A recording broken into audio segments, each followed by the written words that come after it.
Good afternoon, everyone. I hope you can all hear me. We're all nodding, which is a good sign. If there are any problems during the actual webinar, please let us know.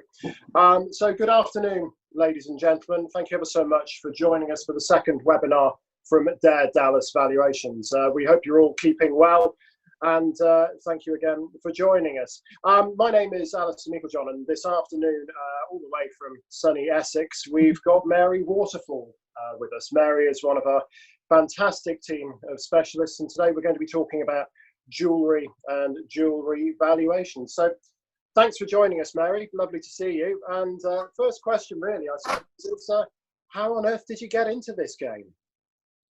So for me, it all started in my penultimate year of university. I was studying languages, and my boyfriend at the time, he was studying Portuguese, and he was in Brazil for the year. And so I went to visit him, and we had an amazing tour around Brazil, and we went to the gem mining towns of Minas Gerais. And I just got completely fascinated by all these people on the street corners with parcels of loose gemstones. And he did actually, we had a ring made up of a little aquamarine and a silver mount. And that whole experience just ignited something in me. So when I got home, I did some research. My mum was saying to me, come on, Mary, you really need to think about what you want to do after university. And one day I phoned her up and I said, oh, Mum, I've discovered that you can study gemology, and I've decided I want to be a gemologist, which was a bit like saying, Mum, I want to be a tree. She was like, oh, what? So I studied gemology in London, the Gemological Association, for a year.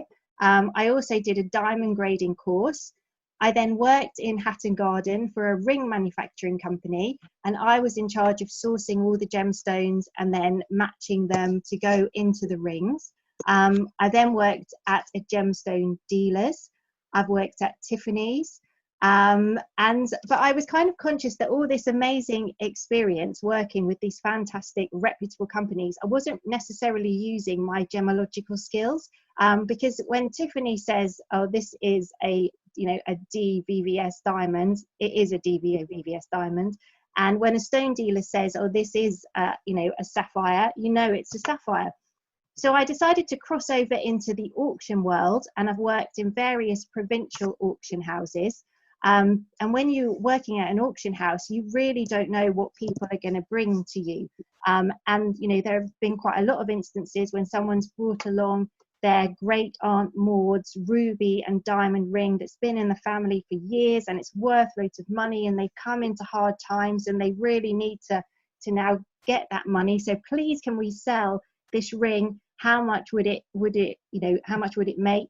And then I look at it, and actually it's a synthetic ruby and surrounded by white sapphires. So it doesn't really have a great deal of value. Maybe the value's in the gold. So does that happen?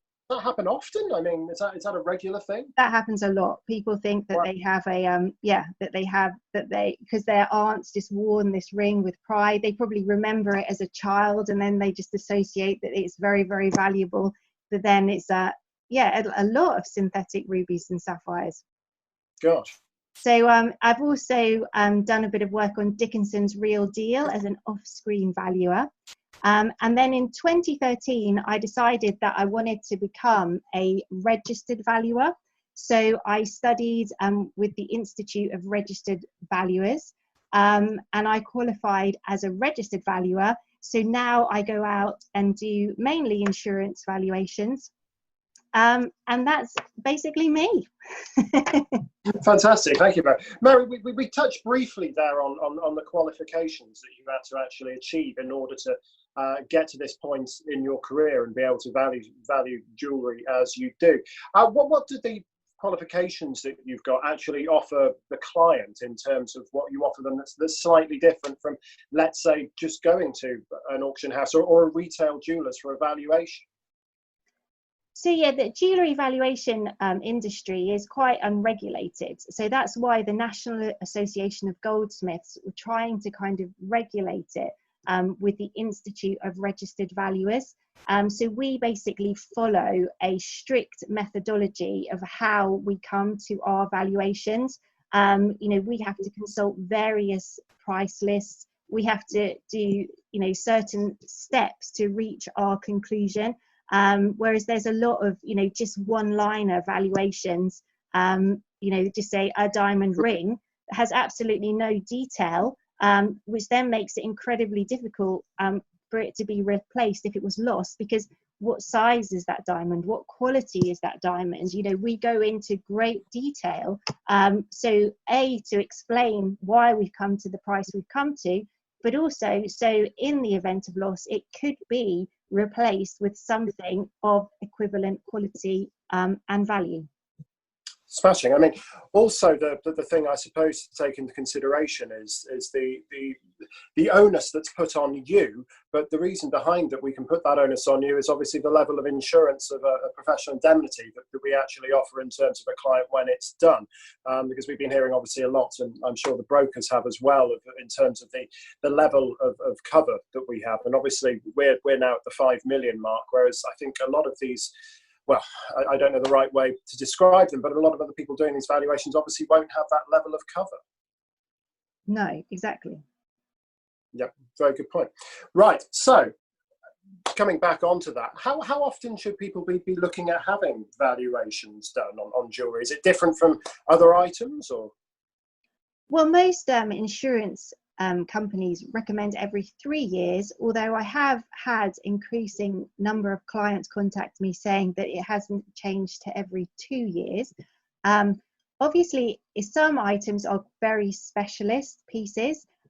So, for example, I've recently valued a diamond ring with the diamond was 4.36 carats, and it was a D, internally flawless.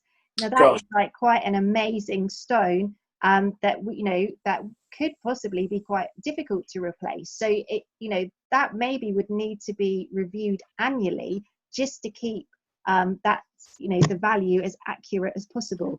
And the same applies to watches as well. I had a case recently where I valued a 40th anniversary edition Patek Philippe Nautilus that the client bought in 2016. For around £70,000. To replace that now, you can't get it direct from Patek Philippe because it's a limited edition, so they only produced a very few of them. The only way you can replace it is by going to the open market to essentially unregulated dealers, and they are asking around £300,000 to replace that watch at the moment. So that is what the agreed value has to be, but that could change in 6 months' time to a year. So an item like that, that really does need to be reviewed, because maybe lots of people have bought them and then they suddenly decide to, whatever reason, sell them. So it could go down or it could go up. So specialist items like that, particularly specialist watches and special piece of jewellery, like very big, good quality diamonds, should be reviewed more on an annual basis. Fantastic. Can I just do a little bit of housekeeping here, ladies and gentlemen? Can I just ask everyone to make sure that their microphones are turned off, because there seems to be a little bit of feedback coming in from somewhere down the line. Thank you. So just going back to some of the valuations that you've seen, Mary, we're aware that obviously a lot of policies are index linked. And it's a case of, is this an accurate way of doing it, and what are the issues that may arise from that?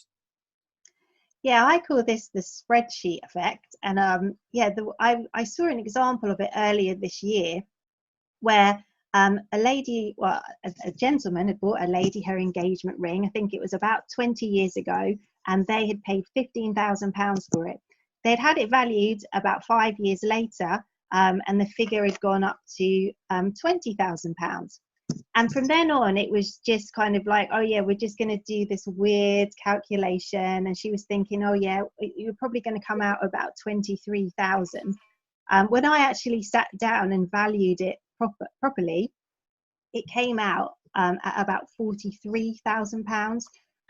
So that, you can't just do a general percentage increase on jewellery. It needs to be looked at properly, especially, a diamond. It was a substantial size diamond, you need to get it valued properly to have an accurate, an accurate valuation. Very good point. Mary, could you just check the waiting room, please? Because I can't seem to do it from my end. Oh yeah, we have got some people. Hang on. Okay. Mary, going back to the increases that we've seen in the general marketplace, we've kind of been looking at figures that generally would suggest that in the last kind of 5 years or so, there seems to be an increase of around about 15 to 20% in general. Would you say that's fair or accurate?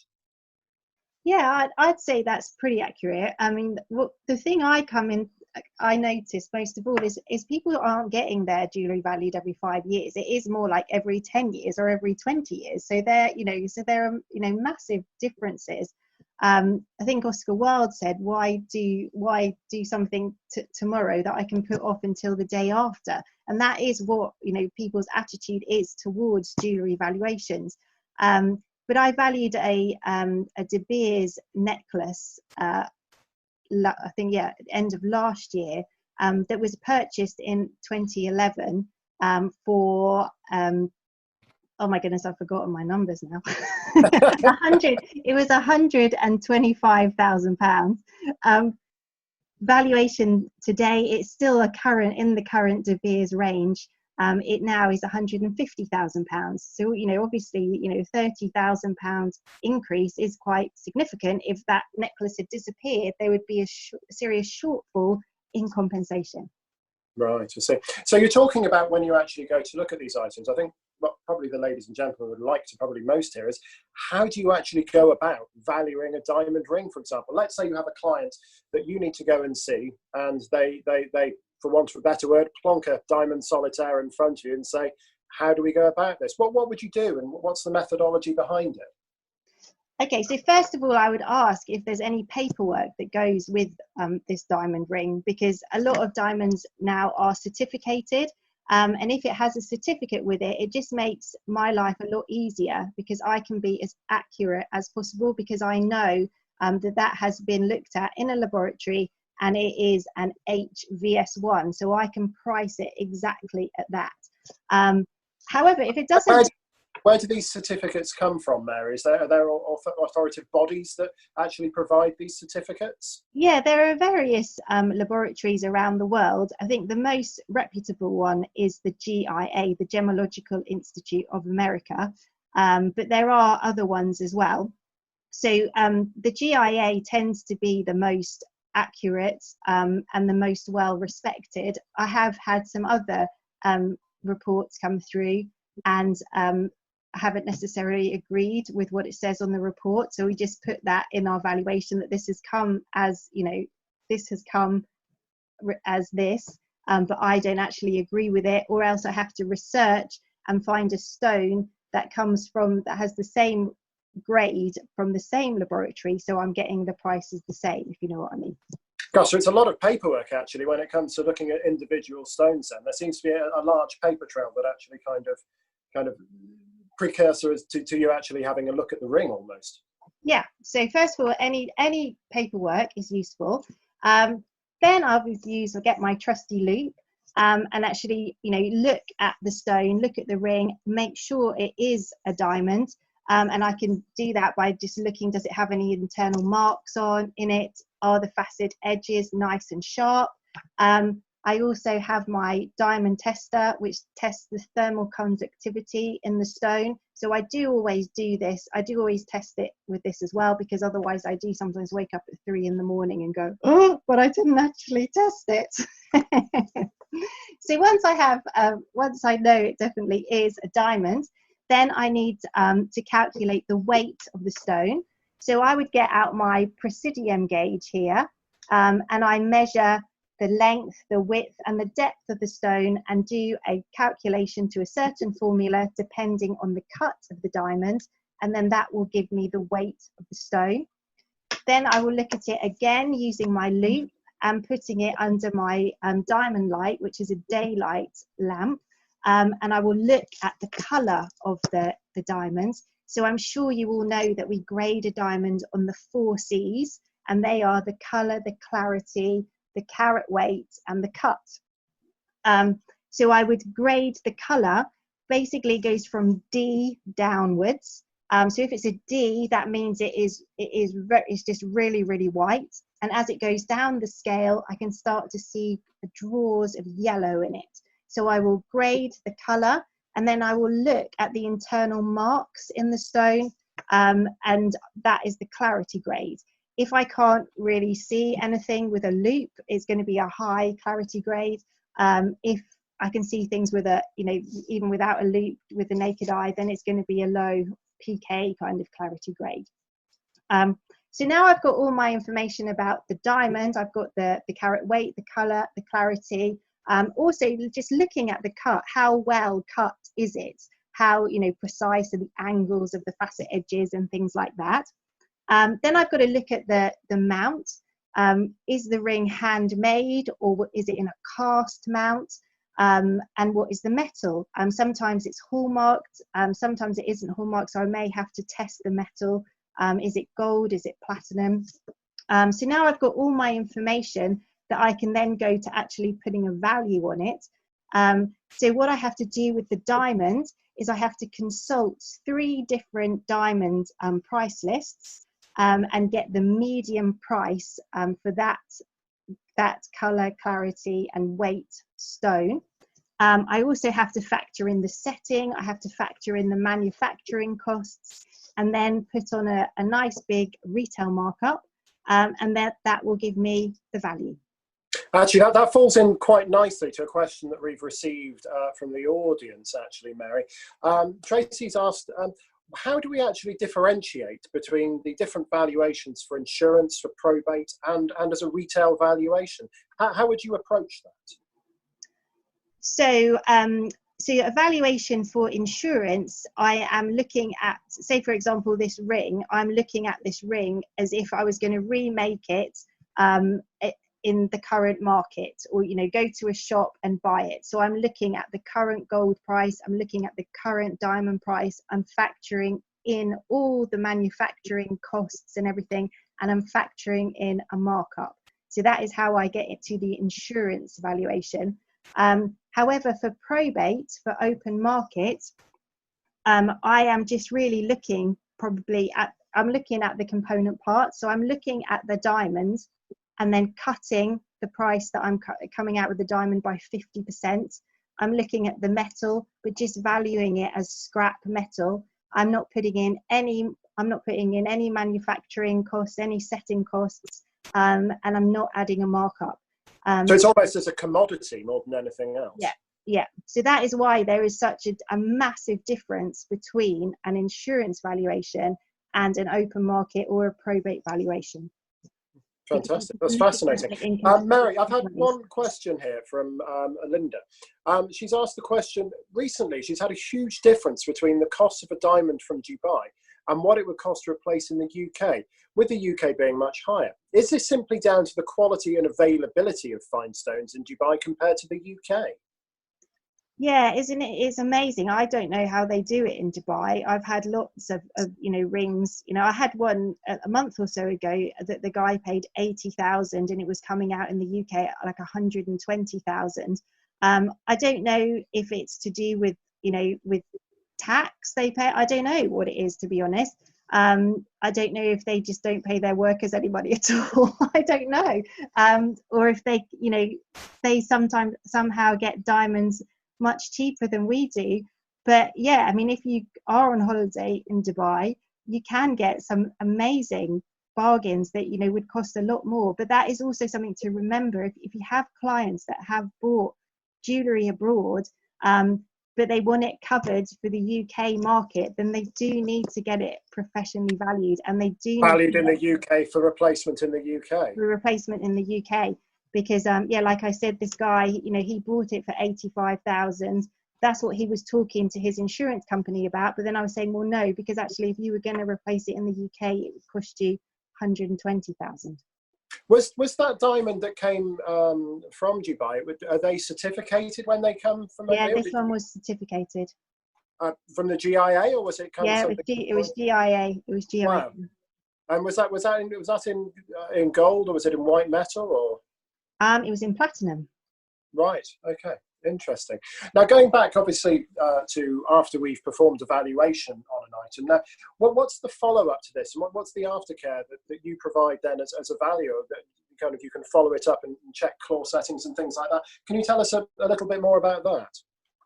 Yeah, so obviously when we do valuations, one of the things that a lot of insurance companies insist on is that we, check all the, the settings and the fittings, if it's like a necklace or a bracelet, just to make sure it is secure. So we can obviously do that on a regular basis. Also, if a client goes and purchases a ring, or a piece of jewellery, they've just had their items valued, but then they go and purchase a new piece of jewellery. If they send through an image and a receipt, we can then add that to our document. We don't have to value it, because obviously we'll just take it from its purchase price at the time, but we can add that, so they've just got it all in their documentation. Right. Okay. Fantastic. Now, we touched on a little a while ago. You had a little kind of chat about that Patek Philippe watch. It sounded smashing. In terms of watches and other kind of things like that, I imagine the market at the moment is all over the place. It's a very volatile market for high net worth individuals with expensive watches, isn't it? Yeah, I mean, the watch market is crazy, because, well, especially brands like Rolex and Patek Philippe, you kind of,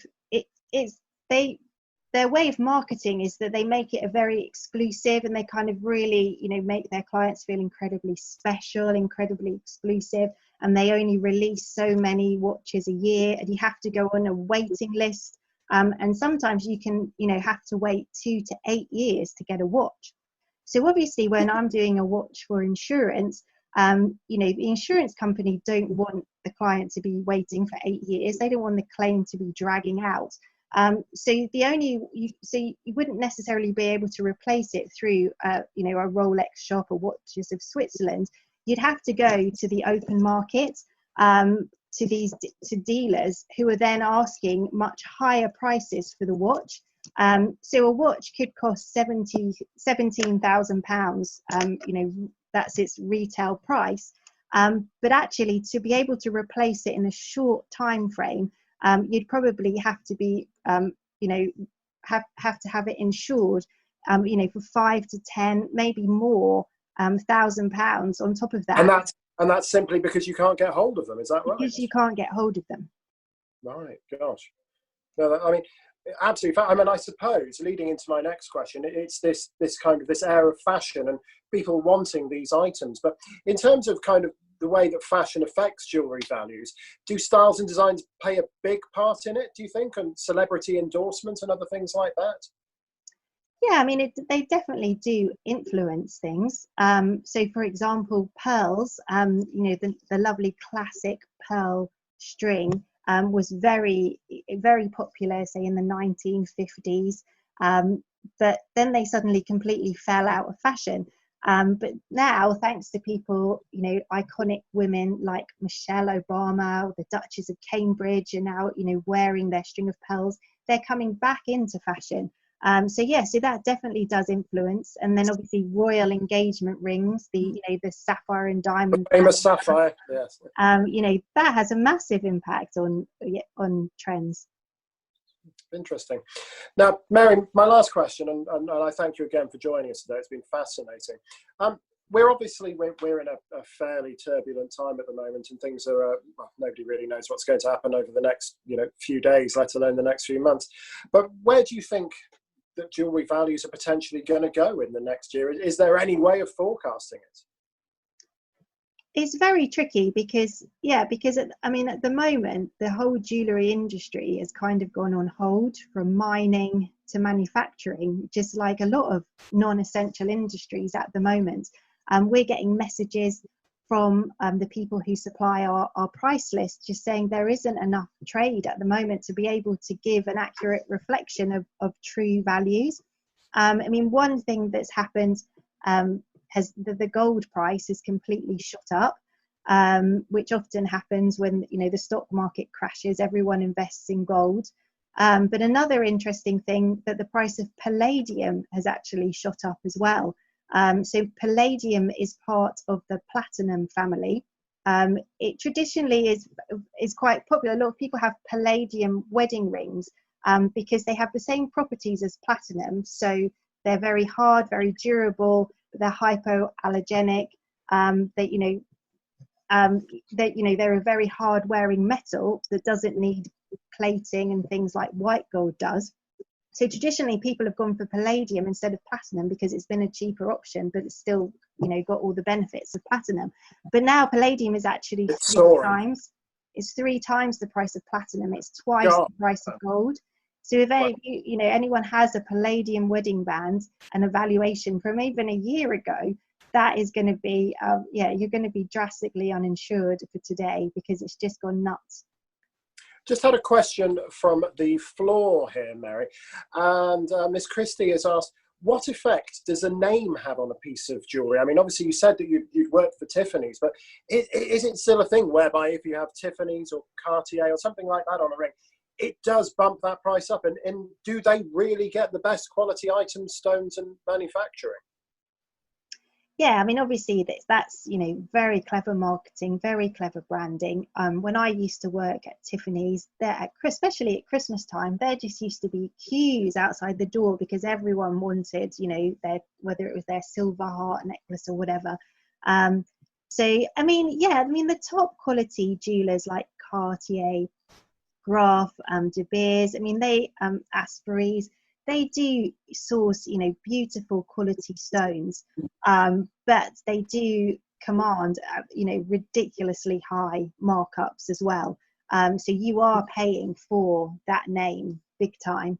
But generally you are getting a good product, but you're also paying a lot more because you can say, oh, it's Cartier, or it's Tiffany's. Fascinating. And another question from the floor again, Mary. What is the process of the valuations? Do we visit clients' home or do you have a premises? So we normally go to the client's home and do it there. A lot of people feel a lot more comfortable doing it that way because then they just don't have to go out with their jewellery collection, and it's all insured in their property with them. So yeah, usually we do go to the client's house. Oh, fascinating. And one last question, Mary. If you could buy a diamond ring from a jeweller's with absolutely no limit on price, no limit on style, what would you go for? If I could do that, oh my goodness, that is a question. I don't know. I'd probably go for a Graf, I think. Understated and good quality? I don't know. I think I might. I'm quite understated, but if I had no budget or anything, I might just go super bling. Why not?